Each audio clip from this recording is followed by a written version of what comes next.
ಎಲ್ಲರಿಗೂ ನಮಸ್ಕಾರ. Welcome back to my channel. ನಾನಿವತ್ತು ವಾರ್ಡ್ರೂಮ್ನಲ್ಲಿ ನಮ್ಮ ಬಟ್ಟೆಗಳನ್ನು ನಾವು ಒಂದು ನೀಟಾಗಿ ಜೋಡಿಸ್ಕೊಂಡ್ವಿ ಅಂದರೆ ಎಷ್ಟೇ ಬಟ್ಟೆಗಳಿದ್ರೂ ಕೂಡ ನಾವು ವಾರ್ಡ್ರೂಮ್ನಲ್ಲಿ ಆಗ್ಬೋದು, ಬೀರುನಲ್ಲಾಗ್ಬೋದು ಬಟ್ಟೆಗಳನ್ನು ಜೋಡಿಸಿ ಇಟ್ಕೊಳ್ಬೋದು. ನಾವು ಬಟ್ಟೆಗಳನ್ನು ಹೇಗಂದ್ರಾಗೆ ಸರಿಯಾಗಿ ಮಡಚ್ಕೊಳ್ದೆ ನಾವು ಇಟ್ಕೊಂಡ್ವಿ ಅಂತ ಅಂದರೆ ಸ್ವಲ್ಪ ಬಟ್ಟೆಗಳಿದ್ರೂ ಕೂಡ ನಮಗೆ ಜಾಗನೇ ಸಾಕಾಗೋದಿಲ್ಲ ಅನಿಸುತ್ತೆ.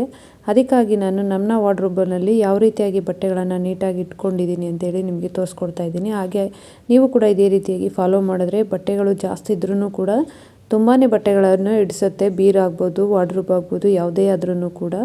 ಅದನ್ನು ಯಾವ ರೀತಿ ಅಂತೇಳಿ ನೋಡೋಣ ಬನ್ನಿ. ಅದಕ್ಕಿಂತ ಮುಂಚೆ ನನ್ನ ಚಾನಲನ್ನು ಸಬ್ಸ್ಕ್ರೈಬ್ ಮಾಡದೆ ನೋಡ್ತಾ ಇರೋರಿದ್ರೆ ದಯವಿಟ್ಟು ಸಬ್ಸ್ಕ್ರೈಬ್ ಮಾಡ್ಕೊಂಡು ನೋಡಿ. ಹಾಗೆ ಬೆಲ್ಲೈಕನ್ ಬಟನನ್ನು ಪ್ರೆಸ್ ಮಾಡಿ. ಬನ್ನಿ ಇವಾಗ ನೋಡೋಣ. ನಾನಿಲ್ಲಿ ಮೊದಲು ವಾರ್ಡ್ರೂಮ್ನೆಲ್ಲವನ್ನು ಕೂಡ ಕಸವನ್ನು ತೆಕ್ಕೊಂಡು ಒಂದು ಬಟ್ಟೆಯನ್ನು ತೆಕ್ಕೊಂಡು ಅದನ್ನೆಲ್ಲ ಒರೆಸ್ಕೊಂಡಿದ್ದೀನಿ. ಒರೆಸಿದ ನಂತರ ಇದಕ್ಕೆ ಕೆಳಗಡೆ ಹಾಸ್ಕೊಳ್ಳೋದಕ್ಕೆ ಅಂತೇಳಿ ಒಂದು ಬಟ್ಟೆಯನ್ನು ಹಾಸ್ಕೊಳ್ತಾ ಇದ್ದೀನಿ. ನೀವು ಬಟ್ಟೆಯನ್ನಾದರೂ ಹಾಸ್ಕೊಳ್ಬೋದು ಅಥವಾ ನ್ಯೂಸ್ ಪೇಪರನ್ನಾದರೂ ಹಾಸ್ಕೊಳ್ಬೋದು. ಈ ರೀತಿ ಹಾಸ್ಕೊಂಡ ನಂತರ ಈಗ ನಾನು ಮೇಲ್ಗಡೆಯಿಂದ ಫಸ್ಟಿಂದ ಸ್ಟಾರ್ಟ್ ಮಾಡ್ತಾ ಇದ್ದೀನಿ. ಇಲ್ಲಿ ನಾನು ಸೀರೆಗಳನ್ನು ಹ್ಯಾಂಗರ್ಗೆ ಹಾಕ್ಕೊಳ್ತಾ ಇದ್ದೀನಿ. ಸ್ವಲ್ಪ ಸೀರೆಗಳನ್ನು ಈ ಡೈಲಿ ವೇರ್ಗಳು ಮಾಡುವಂಥ ಸೀರೆಗಳಿರುತ್ತಲ್ಲ, ಅಂಥ ಸೀರೆಗಳು, ಸಿಂಪಲ್ ಸೀರೆಗಳೇನು ಬರುತ್ತೆ ಆ ಸೀರೆಗಳನ್ನು ನಾನಿಲ್ಲಿ ಒಂದು ಹ್ಯಾಂಗರ್ಗೆ 2 ಸೀರೆಗಳನ್ನು ಹಾಕಿ ಜೋಡಿಸ್ಕೊಳ್ತಾ ಇದ್ದೀನಿ. ಇದರ ಬ್ಲೌಸ್ಗಳನ್ನು ಕೂಡ ಅದರ ಜೊತೆಯಲ್ಲಿ ಒಳಗಡೆನೇ ಹಾಕಿ ಹಾಕ್ಕೊಳ್ತಾ ಇದ್ದೀನಿ. ಹಾಗೆ ನೋಡಿ, ಈ ಥರ ಕಾಟನ್ ಸೀರೆಗಳಿರುತ್ತಲ್ಲ, ಇದನ್ನು ನಾವು ವೇರ್ ಮಾಡಬೇಕಾದ್ರೆ ತುಂಬಾ ಕಷ್ಟ ಆಗ್ತಾ ಇರುತ್ತಲ್ವ.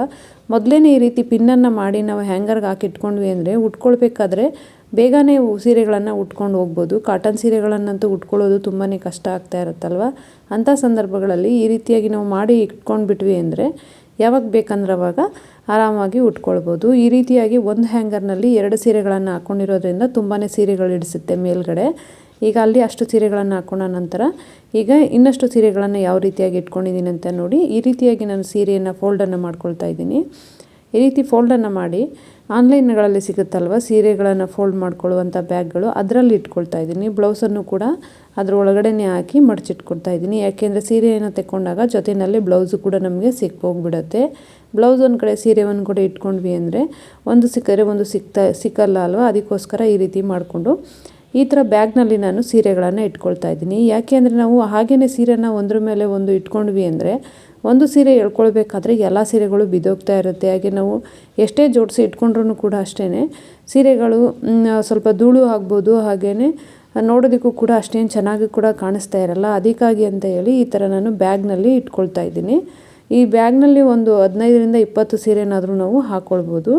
ನೋಡಿ, ನಾವು ಸೀರೆಗಳನ್ನು ಈ ಥರ ಮಡಚಿಟ್ಕೊಂಡಿರ್ತೀವಲ್ವ, ಒಂದು 2 ತಿಂಗಳಿಗೆ ಒಂದು ಸಲನೋ ಅಥವಾ 6 ತಿಂಗಳಿಗೆ ಒಂದು ಸಲನಾದ್ರೂ ನಾವು ಈ ಸೀರೆನ ಉಲ್ಟಾ ಮಡಚಿ ಇಟ್ಕೊಳ್ಬೇಕು. ಯಾಕೆಂದರೆ ನೋಡಿ, ನಾವು ಮಡಚಿರೋ ಕಡೆ ಈ ರೀತಿಯಾಗಿ ಗೆರೆಗಳು ಆಗಿರುತ್ತಲ್ವ, ಇದೇ ರೀತಿಯಾಗಿ ನಾವು ಮಡಚಿದ್ರೆ ಆ ಗೆರೆಗಳ ಹತ್ರ ಈ ಸೀರೆ ಪಸ್ತೋಗೋ ಚಾನ್ಸಸ್ ಇರುತ್ತೆ. ಅದಕ್ಕೆ ಅಂತೇಳಿ ನಾವು ಸೀರೆಯನ್ನು ಆವಾಗವಾಗ ಈ ರೀತಿ ಉಲ್ಟಾ ಮಾಡಿ ಮಡಚ್ಕೊಳ್ತಾ ಇರಬೇಕು. ನಾನೀಗ ಮೊದಲು ಸೀರೆಯನ್ನು ಉಲ್ಟಾ ಮಡಚಿದ್ದೆ, ಈಗ ಸೀದವಾಗಿ ಮಡಚಿ ಇಟ್ಕೊಳ್ತಾ ಇದ್ದೀನಿ. ನಾವು ಈ ರೀತಿ ವಾರ್ಡ್ರೂಮನ್ನು ಕ್ಲೀನ್ ಮಾಡ್ತೀವಲ್ವ ಹಬ್ಬಗಳ ಟೈಮ್ನಲ್ಲಿ, ಆ ಟೈಮ್ನಲ್ಲಿ ನಾವು ಸೀರೆಯನ್ನು ತೆಗೆದು ಈ ರೀತಿ ಸೀರೆಯನ್ನು, ಸ್ವಲ್ಪ ರೇಷ್ಮೆ ಸೀರೆಗಳು ಅಥವಾ ಕಾಸ್ಟ್ಲಿ ಸೀರೆಗಳಿರುತ್ತಲ್ಲ ಅಂಥ ಸೀರೆಗಳನ್ನು ನಾವು ಈ ರೀತಿ ಉಲ್ಟಾ ಮಾಡಿ ಸೀದಾ ಮಾಡಿ ಮಡಚ್ಕೊಳ್ತಾ ಇರಬೇಕು.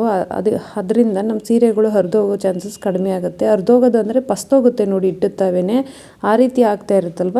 ಅದಕ್ಕೋಸ್ಕರ ನಾವು ಸೀರೆಯನ್ನು ಆವಾಗ ಈ ರೀತಿ ಉಲ್ಟಾ ಸೀದಾ ಮಾಡ್ಕೊಂಡು ಮಡಚ್ಕೊಂಡ್ರೆ ತುಂಬಾ ಒಳ್ಳೆಯದು. ಈ ಥರ ಸೀರೆಯನ್ನು ಮಡಚಿ ಅದರ ಬ್ಲೌಸ್ಗಳನ್ನು ಅದರ ಒಳಗಡೆನೇ ಹಾಕಿ ಎಲ್ಲವನ್ನು ಕೂಡ ನಾನು ಈ ಬ್ಯಾಗ್ನಲ್ಲಿ ಹಾಕ್ಕೊಳ್ತಾ ಇದ್ದೀನಿ.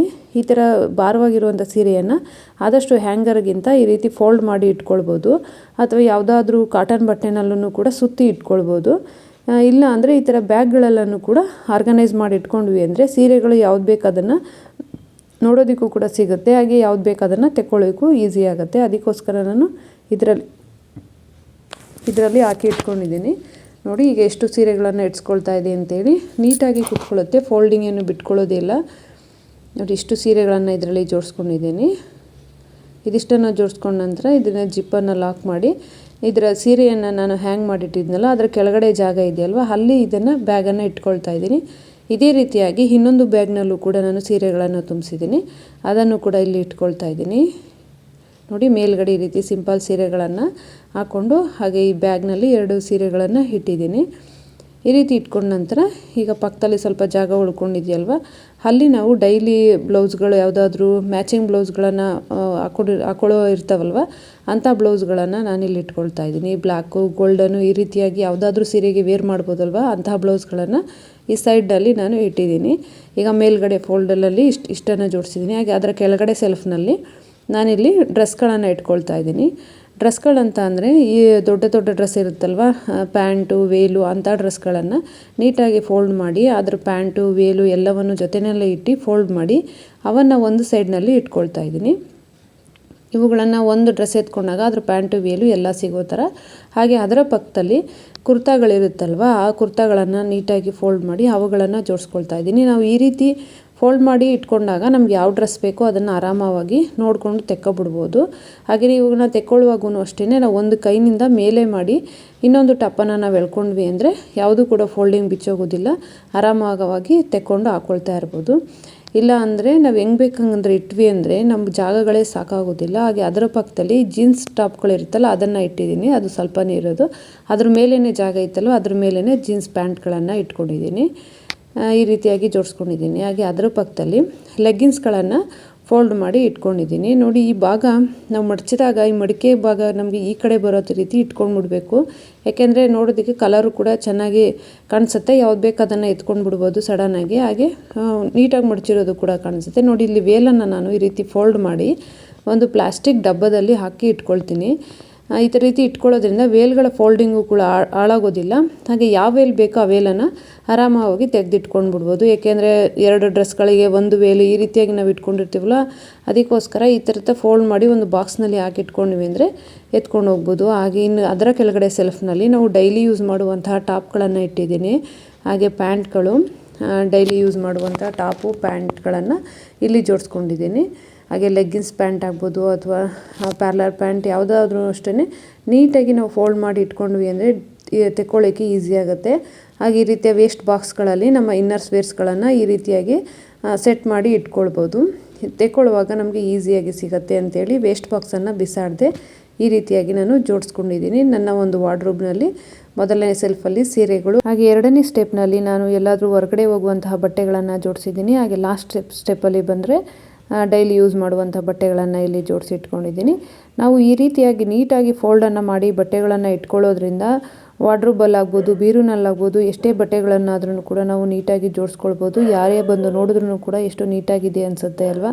ಅದಕ್ಕೋಸ್ಕರ ಈ ರೀತಿಯಾಗಿ ನೀವು ಕೂಡ ಟ್ರೈ ಮಾಡಿ. ಹಾಗೆ ಈ ವಿಡಿಯೋ ಇಷ್ಟ ಆದರೆ ದಯವಿಟ್ಟು ಒಂದು ಲೈಕ್ ಮಾಡಿ. ಹಾಗೆ ನನ್ನ ಚಾನಲನ್ನು ಸಬ್ಸ್ಕ್ರೈಬ್ ಮಾಡ್ಕೊಂಡು ನೋಡಿ. Thank you for watching.